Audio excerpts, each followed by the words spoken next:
یہ صفین جو واقعہ ہوئی ہے، اس میں حدیث کے مطابق جو ہے نا علی رضی اللہ تعالی عنہ وہ حق کے زیادہ قریب تھے۔ نبی صلی اللہ علیہ وسلم کا فرمان ہے بخاری شریف کے اندر خارجیوں کے بارے میں کہ خارجیوں کو وہ جماعت قتل کرے گی اولاہما بالحق، جو کہ حق کے زیادہ قریب ہوگی۔ اور علی رضی اللہ تعالی عنہ نے خوارج کو قتل کیا تھا، خوارج سے قتال کیا تھا، لڑائی کی تھی، تو یہ حق کے زیادہ قریب تھے۔ اور معاویہ رضی اللہ تعالی عنہ کے پاس بھی حق تھا لیکن ان کی بنسبت کم، اور یہ ان کا جو اجتہاد تھا نا اس میں وہ معذور ہیں، اور اجتہادی غلطی جو ہے نا یہ معاف ہے، اللہ تعالیٰ نے معاف کر دیا۔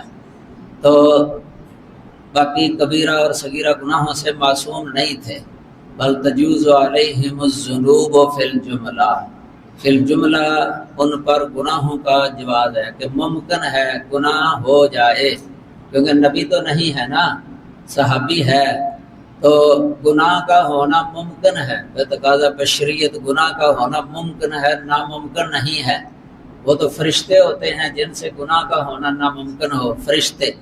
تو بشر جو ہے نا یہ فرشتے نہیں ہیں، غلطی ہو جاتی ہے۔ وَلَهُم مِّنَ السَّوَابِقِ وَالْفَضَائِلِ مَا يُوجِبُ مَغْفِرَةً مَا يَصْدُرُ مِنْهُ مِنْ صَدَرٍ، یعنی صحابہ کرام کے سوابق بھی ہیں اور فضائل بھی ہیں۔ سوابق سے مراد نیکیوں کی طرف جو ہے نا پہل کرنا، نیکیاں سابق یعنی ان واقعات سے مشاجرات سے پہلے بہت ساری نیکیاں کی ہیں انہوں نے، بڑی بڑی پہاڑوں جیسی ان کی نیکیاں ہیں، اور ان کے فضائل ہیں، خوبیاں ہیں ان کی وجہ سے اللہ تعالیٰ غلطی معاف فرما دیتا ہے۔ یہ تو قرآن پاک ہے نا، قرآن پاک میں ان الحسنات یذہبن السیئات، حسنات سیئات کو ختم کر دیتی ہیں، تو نیکیوں کی وجہ سے بھی اللہ تعالیٰ غلطی معاف فرما دیتا ہے۔ بہت سارے لوگوں کی غلطیاں معاف ہونی ہے نیکیوں کی وجہ سے، جس طرح کئی ایسے گناہ ہیں جن کی وجہ سے نیکی ضائع ہو جاتی ہے، اسی طرح کئی ایسی نیکیاں ہیں جن کی وجہ سے گناہ معاف ہو جاتا ہے۔ شیخ الاسلام ابن تیمیہ رحمہ اللہ نے اپنی عام کتابوں کے اندر، منہاج السنہ کے اندر بھی ہے، شرح عقیدہ طحاویہ کے اندر بھی ہے، شیخ الاسلام کا ہی وہ بیان ہے، لیکن نام نہیں لیا انہوں نے ان کا کسی مصلحت کی وجہ سے۔ اس میں انہوں نے 10-11 اسباب لکھے ہوئے ہیں جو مغفرت کے اسباب ہیں، گناہ کو معاف کرنے کے 10-11 اسباب، ان میں استغفار بھی ہے، توبہ بھی ہے، پھر مسلمانوں کا دعا کرنا بھی ہے اس گناہ گار کے لیے یا جس سے گناہ ہو گیا، پھر جنازہ پڑھنا یہ بھی ایک سبب ہے، پھر نیکیاں یہ بھی سبب لکھا، الحسنات ماہیہ للذنوب، یعنی اتنی نیکیاں کہ جن کی وجہ سے اللہ تعالیٰ گناہ ہی معاف کر دے۔ کتنے اسباب ہیں گناہوں کو معاف کرنے کے۔ پھر بھی انہوں نے لکھا کہ اگر کوئی سبب نہ بھی پایا جائے تو محض اللہ کا فضل، یعنی اللہ اپنے فضل سے ہی معاف کر دے۔ اللہ تعالیٰ لا یسأل عما یفعل وہم یسألون، کہ اللہ جو کرتا ہے نا کوئی سوال نہیں کر سکتا اللہ سے کہ یا اللہ تو نے یہ کیوں کیا ہے۔ یہ دیکھ لیں آپ، اللہم ان تغفر اللہم تغفر جمع ایو عبد لک ما علما، اے اللہ اگر تو گناہوں کو بخشنے پہ آ جائے تو بڑے بڑے گناہوں کو بھی بخش دیتا ہے، اور تیرا کون سا کوئی ایسا بندہ ہے جس نے چھوٹے گناہ بھی نہ کیے ہوں۔ یہ اللہ کی مغفرت جو ہے نا، ان مغفرتک اوسع من ذنوبی ورحمتک ارجع عندی من عملی، ایک حدیث کے اندر جو ہے نا یہ دعا آئی ہے، مستدرک غالباً مستدرک حاکم کے اندر ہے یہ، کہ یا اللہ تیری بخشش جو ہے نا وہ میرے گناہوں سے زیادہ وسیع ہے، میرے گناہوں سے زیادہ وسعت رکھتی ہے تیری بخشش، اور تیری رحمت جو ہے نا وہ میرے نزدیک میرے عملوں سے بھی زیادہ پر امید ہے کہ تو اپنی رحمت کرتے۔ اللہ کی رحمت بہت وسیع ہے، اللہ کا فضل بڑا وسیع ہے۔ تو صحابہ کرام جو اس امت کی پہلی جماعت ہے، امت محمدیہ صلی اللہ علیہ وسلم، اور نبی صلی اللہ علیہ وسلم کے وہ ساتھی ہیں، شاگرد ہیں، تو جب اللہ عام مومنوں کو بھی بخشنے پر قادر ہے، وَمَن يَغْفِرُ الذُّنُوبَ إِلَّا اللَّهُ وَلَا يَغْفِرُ الذُّنُوبَ إِلَّا أَنْتَ، تو یہ اللہ گناہوں کو بخش دیتا ہے، یہ اس کے اندر صحابی ہونا بھی ضروری نہیں ہے، غیر صحابی مومن کے لیے بھی اللہ بخش دیتا ہے، ان کے لیے بھی اللہ کی مغفرت ہے۔ تو جو صحابی ہیں وہ تو اس کے زیادہ ہی حقدار ہیں، اللہ کی رحمت کے زیادہ ہی حقدار ہیں۔ تو صحابہ کرام کا مرتبہ بہت بلند ہے۔ عبداللہ بن عباس رضی اللہ تعالیٰ عنہ فرماتے ہیں کہ اگر کوئی شخص نوح علیہ السلام کی عمر دے دیا جائے، لا عمر نوح علیہ السلام، تو 900 سال سے زیادہ، 1000 سال، یعنی کسی کو عمر مل جائے نوح علیہ السلام کی، نوح علیہ السلام کی عمر مل جائے اور وہ اللہ تعالیٰ کی عبادت کرتا رہے، پھر بھی صحابی کو جو رسول اللہ صلی اللہ علیہ وسلم کی صحبت کا درجہ حاصل ہے نا، آپ کے ساتھ رہنے کا، چاہے وہ تھوڑی دیر ہی ہو، تھوڑا وقت ہی ہو، وہ درجہ اس سے زیادہ افضل ہے، یعنی اس درجے کو پھر بھی وہ نہیں پا سکے گا۔ غیر صحابی وہ صحابی کے اس درجے کو نہیں پا سکے گا، چاہے نوح علیہ السلام کی عمر مل جائے اور اللہ کی عبادت کرتا رہے۔ یہ صحابی ہونا ایک بہت بڑا عظیم شرف ہے۔ یہ تو صحابہ کے بارے میں بغض رکھنا یہ اپنے ایمان کو ضائع کرنا ہے، اپنا ہی نقصان کرنا ہے۔ صحابہ کے بارے میں بغض رکھنے کی مثال ایسے ہے جیسے چاند کی طرف منہ کر کے کوئی تھوکے نا، وہ تھوک اس کے منہ پر ہی پڑ جائے گا، اپنے منہ پر ہی تھوک پڑ جائے گا، اپنا ہی نقصان کرے گا وہ بندہ، چاند کا کوئی نقصان نہیں۔ بلکہ ام المومنین عائشہ رضی اللہ تعالیٰ عنہ کے سامنے یہ بات ذکر کی گئی تھی کہ لوگ جو ہے نا ابو بکر کے بارے میں باتیں کرتے ہیں، عمر کے بارے میں باتیں کرتے ہیں، تو عائشہ رضی اللہ تعالیٰ عنہ فرماتے ہیں کہ اللہ تعالیٰ نے ان کی نیکیوں کو بڑھانے کا جو ہے نا یہ ارادہ کیا، اللہ نے ان کی نیکیوں کو بڑھانے کا ارادہ کیا کہ اس ذریعے ان کی نیکیاں بڑھیں گی، اور یہ جو باتیں کرنے والے ہیں یہ اپنا نقصان کر رہے ہیں، اپنے ورقے سیاہ کر رہے ہیں، سیاہ کاریاں ان کے ورقوں کے اندر لکھی جا رہی ہیں۔ تو یہ صحابی ہونا یہ بڑی عظمت اور شان کا مقام ہے، صحابی کے رتبے کو کوئی نہیں پا سکتا۔ تو صحابی کوئی ادنا بھی صحابی ہے نا، کیونکہ ان میں تفاوت تو ہے۔ اہل بدر ہیں مثلا، بیعت رضوان والے ہیں، غزوہ احد کے اندر شریک ہونے والے، اس طرح فتح مکہ سے پہلے مسلمان ہونے والے، بعد میں مسلمان ہونے والے،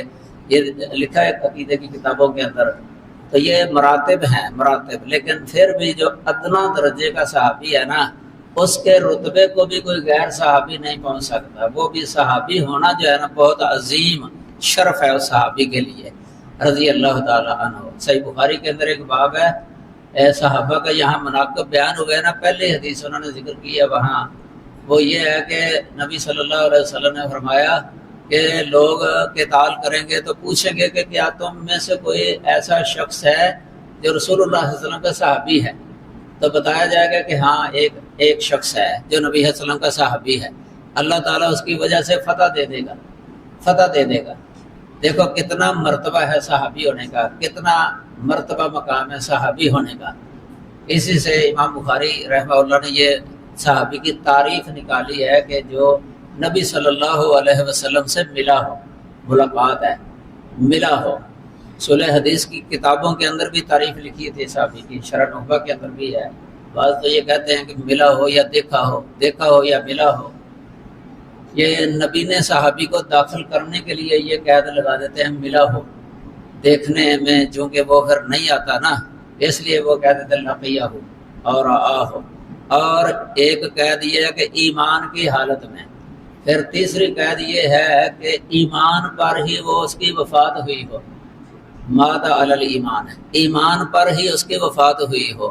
پھر سمجھا جائے گا کہ یہ صحابی ہے۔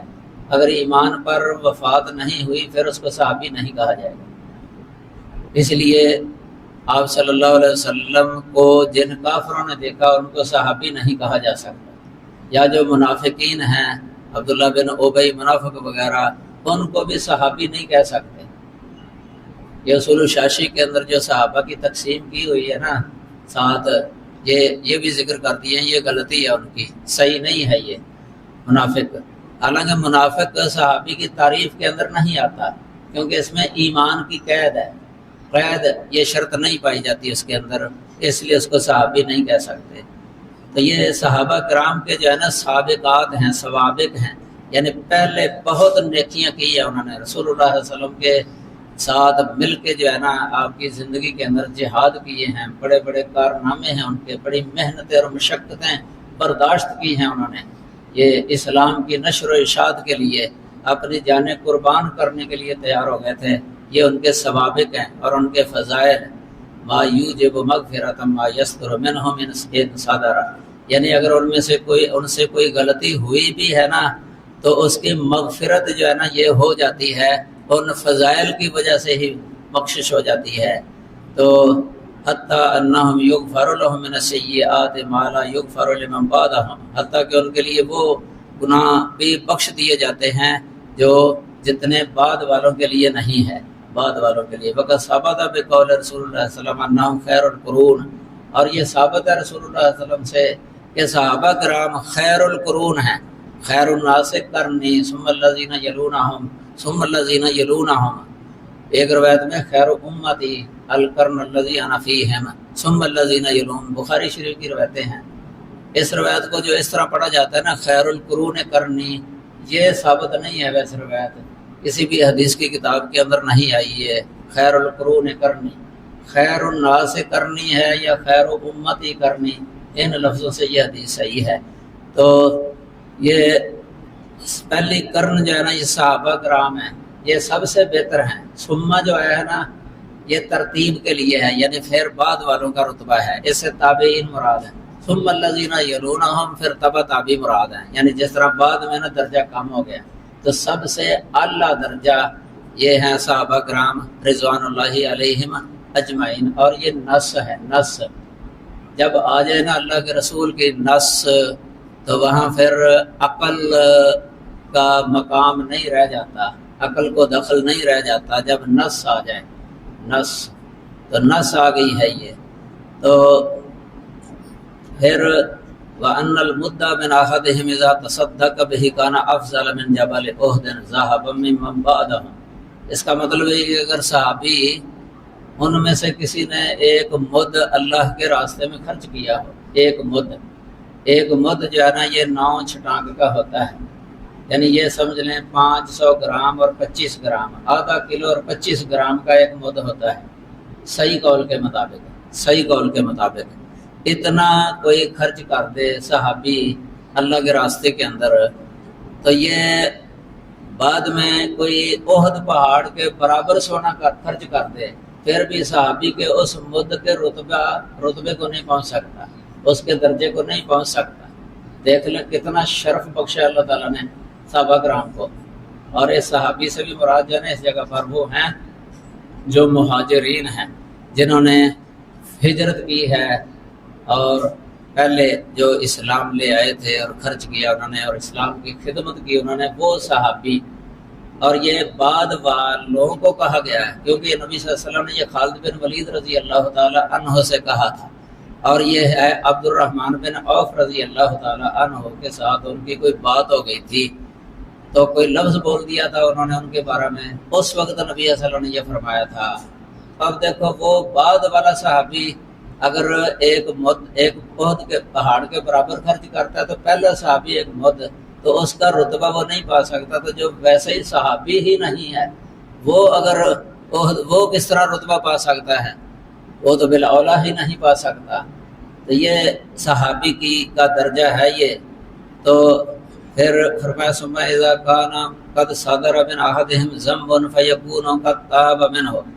کہ جب کسی سے کوئی گناہ ہوا بھی ہے صحابی سے تو اس نے اس سے توبہ کر لی ہو، کیونکہ عام طور پہ جو متقی ہوتا ہے نا، متقی، یہ یاد رکھ لیں صحابہ سب متقی تھے پرہیزگار،